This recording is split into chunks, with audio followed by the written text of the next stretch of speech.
Classé 165e dans la corruption par l'indice de perception de la corruption de Transparency International en 2020, la République du Congo vient de faire un pas en avant en occupant en 2025 la 151e place, un bond de 14 places qui réjouit la haute autorité de lutte contre la corruption ALCA. Dans sa déclaration à l'occasion de la célébration de la 9e journée africaine de lutte contre la corruption, le président de cette institution, Emmanuel Olita Ondongo, appelle les acteurs impliqués dans le combat à intégrer la dignité humaine afin de prémunir les personnes vulnérables contre les effets pernicieux de ce fléau. Il sied en outre de rappeler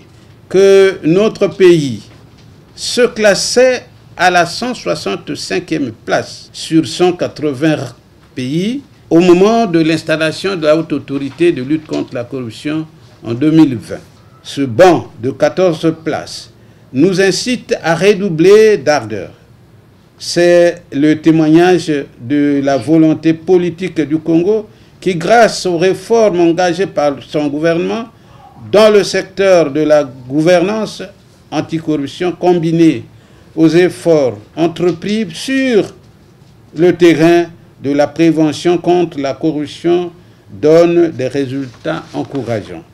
La corruption constitue une entrave aux libertés fondamentales, impacte négativement les droits humains, génère l'injustice et les inégalités, souligne Emmanuel Olita Ondongo, président de la ALCA.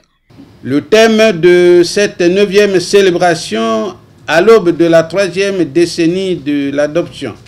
de la Convention, est un appel à l'ensemble des acteurs impliqués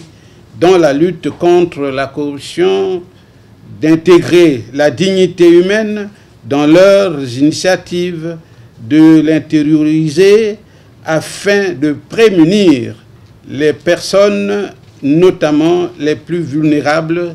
contre les effets pernicieux de la corruption. S'inspirant de cette thématique,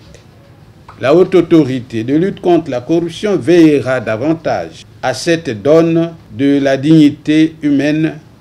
lors de ces entreprises, conformément aux recommandations du plan stratégique multisectoriel de lutte contre la corruption. Dans le souci de réduire la corruption, la concussion et la fraude, le président de la haute autorité de lutte contre la corruption, Emmanuel Olita Ondongo, promet intensifier la sensibilisation et la prévention tout en invitant les citoyens à dénoncer les faits de corruption en appelant le numéro vert, le 10 23.